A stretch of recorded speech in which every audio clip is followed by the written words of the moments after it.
What's up, everybody? I'm Rebel, and welcome back to Rebel Ranks, where I Rebel rank. And for today's episode, we'll be ranking the best stages in Crash Bandicoot 3 Warped.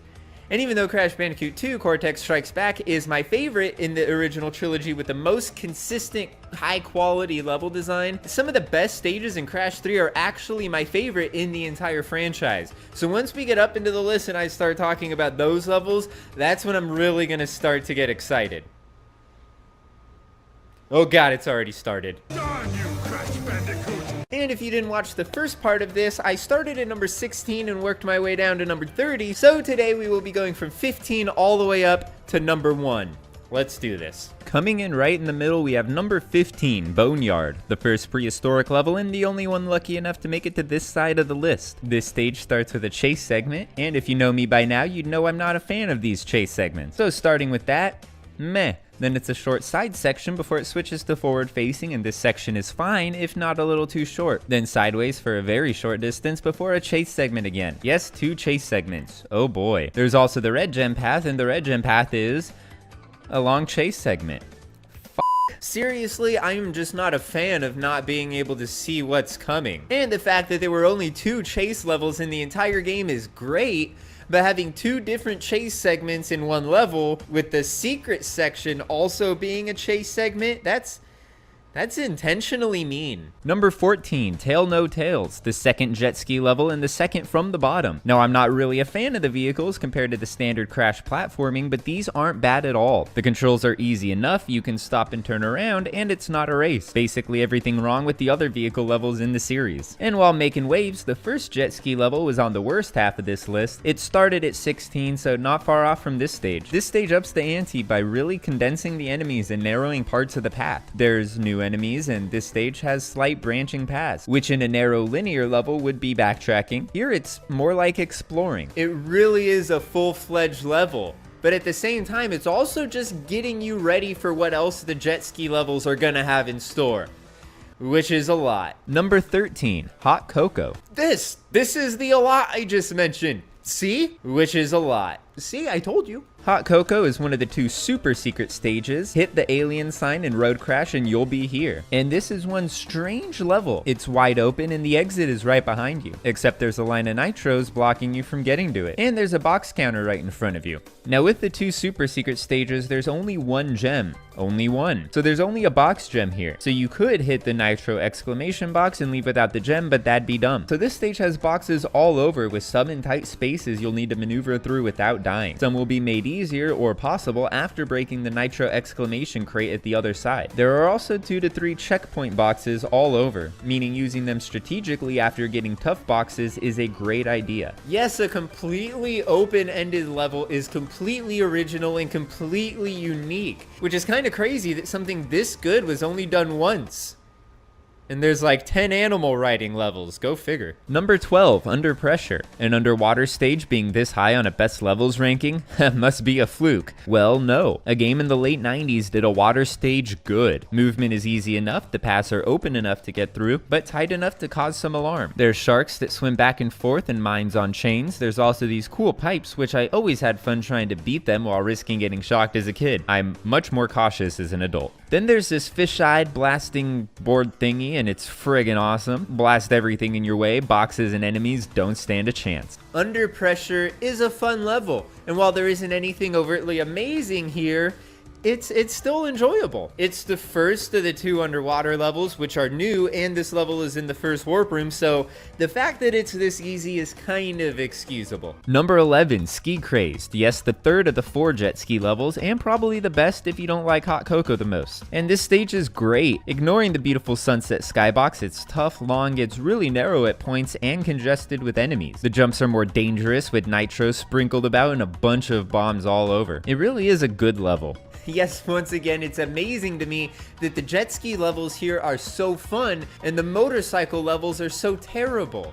Like, how do you have a brand new vehicle be so awesome and have a brand new vehicle be so terrible in the same game. Number 10, Deep Trouble, the second of the two underwater levels and clearly the better of the two. The first stage, Under Pressure, was in the first warp room, so it struggled from having to be too easy, and it was basic with no secrets whatsoever. But that's most of the levels in Crash 3, huh? Well, Deep Trouble fixes that. It builds off of Under Pressure, but adds these fans that can just wreck your day. It gives you the fish-eyed blaster craft more often and hides boxes behind destroyable reefs. And halfway through the stage, or I guess towards the end, are box outlines. And after the very end of the stage is an exclamation box, so you backtrack all the way to the box outlines and you can now destroy a TNT to get by. It's rather fun. This segment is a little tough with the nitro and fan placement, but beat this area and get the red gem as well as the box gem. You know, I can't believe it took this long in the rankings of this game to actually reach a colored gem path. Or I guess actually anything clever, smart, hidden, secret, or challenge. But I guess they just used all their good ideas in Crash 2. Number 9, Hang 'em High, the first of the 3 Arabian levels, and when the first of a level theme is first mentioned in the best half, that usually means the levels get better and better, and boy do they do that here. And this stage is still all the way up here at number 9. And these are the levels where it starts to get neck and neck with the best stages in Crash 2. Hang 'em High is great and brings back the monkey bars from the sewer levels in Crash 2, which blends great with awesome platforming. And this is indeed awesome platforming. I also like the visible yellow gem in the background, copying the red gem in Crash 2, and the secret entrance to the level leaves you on a somewhat short path to the yellow gem. It's almost a little too short to be enjoyable.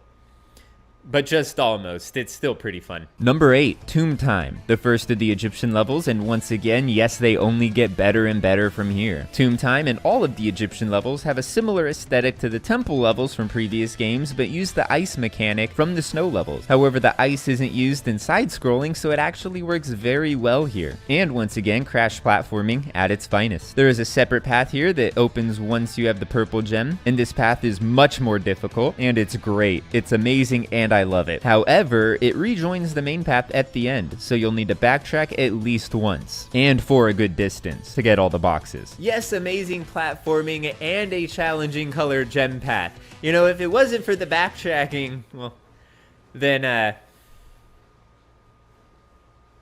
I don't know, it'd be a better level. Number 7, High Time, the second of the Arabian levels, and this stage is indeed better than the first. It's slightly more difficult throughout the stage, from more condensed enemies to harder platforming with the circular spinning carpets, and the monkey bars are always going to make any Crash 2 or 3 level better. This stage also is graced with the presence of a death route. It isn't that hard to get to, which is great, and the path itself is not bad, just a little short. And at the end is the purple gem. A little underwhelming, but par for the Crash 3 course. In rewatching my gameplay, I'm just sitting here thinking this is the epitome of Crash Bandicoot.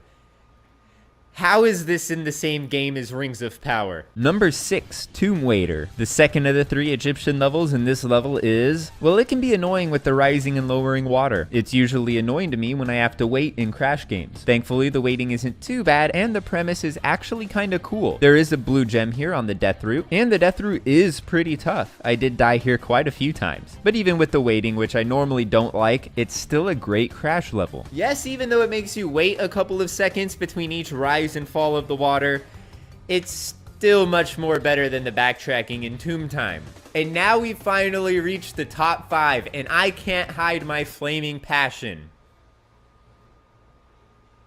Oh, I'm sorry, wrong line. I can't hide my raging erection. Number 5, Flaming Passion, the last of the Arabian stages and the best of the 3. It ups the challenge with enemy placement and platforming to the max. There's very little downtime here as you're mainly landing from one jump into a spin to defeat an enemy or just to get out of the way of an enemy's attack, only to need to move because someone's throwing fireballs at you while trying to jump on moving carpets. It's great. There's also the death route, which is the only death route I actually died before getting to in my recent playthrough. And this death route is pretty tough, but it does lead to the green gem. However, there's no boxes here, save some metal checkpoints, and that isn't a bad thing as there's no backtracking needed. However, the fact that it spits you onto the main path is strange as High Time had a different exit, but then again Hang 'em High led to the main path. Either way, it seems like a boring choice. And now we're at number 4, and here's where I think I can confidently say that these next stages are my favorite stages in the entire trilogy.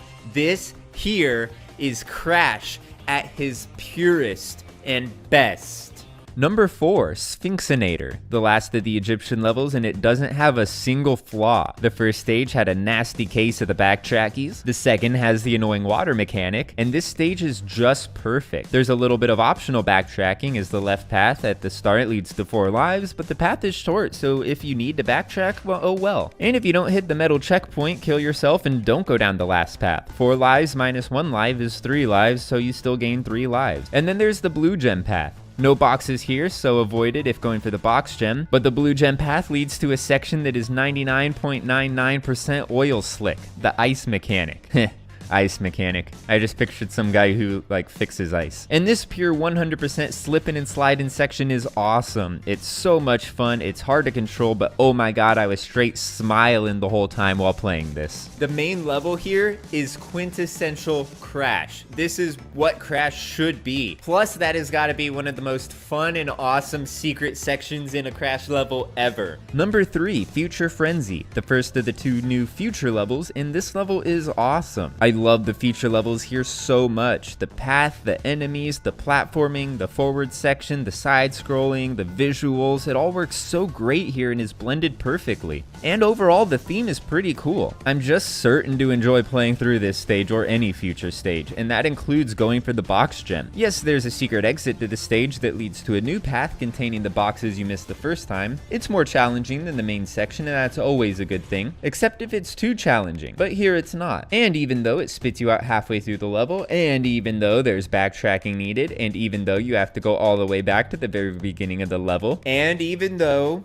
Wait, what was I saying? Number 2, Bug Light, the only darkness-based level where you need a light source, and that's a damn shame. These are some of my favorite level themes in the whole trilogy. And it's also the Egyptian theme at the same time, so that's pretty awesome. It does maintain the Firefly from 2 as the light source, and it will abandon you if you take too long. And while it seems a little harder to lose the Firefly, it's still just as fun trying to maneuver with no light as it is to rush through trying not to lose it. There is a part where the stage gives you 3 Aku Akus right on the spot, and it's pretty cool. However, I wouldn't have minded only getting 2 to create an easy chance at invisibility, but also not guaranteeing it, as the nitro-laden section seems fun to work through. I never have though. Then there's the fact that this stage has the multicolored gem path, a path that has 5 different colored gem platforms throughout it, meaning if you haven't gotten every single color gem, then you won't be able to reach the end. And this is an awesome thing in the Crash games. It's like the normal colored gem path, but it feels more rewarding as you need all 5. And this path isn't too hard, but there are no checkpoints. But something as trivial as that couldn't affect how great this level is. And now the best level in Crash Bandicoot 3 and my favorite stage in the Crash Insane Trilogy, and yes, future tense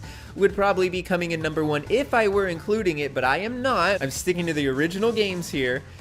So coming in at number 1, we have Gone Tomorrow, the second future themed level in Crash 3, and it's simply amazing. I love the forward facing sections with the new enemies here that shoot 3 rockets before being able to be destroyed. There are some box outlines here that have floating exclamation crates off to the side, needing you to utilize the new bazooka earned from the last boss. However, even after that, 1 box outline remains. Then it's on to the side scrolling section, and this is just as well done as the first section. There's another part with 2 box outlines, but no visible way to make them show up, but you will need to jump over these boxes, or at least the TNT, as you'll need it later. After you complete the side-scrolling section, it's a very short forward-facing section to the end, unless of course you have the green gem, as this takes you to a new path from shortly after the bonus stage. And while it isn't too long or challenging, it is pretty fun, and has an exclamation crate at the end. The path gives you a gem and spits you out right at the first outlined box, it now being destroyable. And then you progress back up to the second box outlines and use the TNT to get rid of them. Then complete the level with all the boxes, and boom, best stage in the game.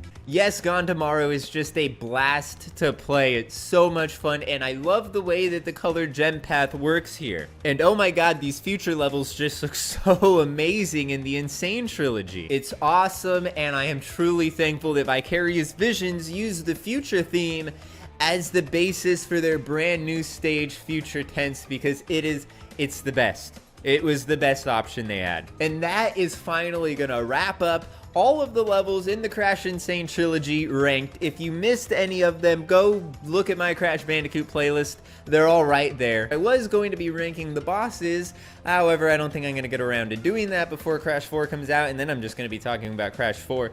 I will do them eventually, though. So if you're interested in any of that, please smash that subscribe button, hit that like button, smack that notification bell, Leave a comment down below. What is your favorite level in Crash 3 Warped? Please let me know. And until next time, peace.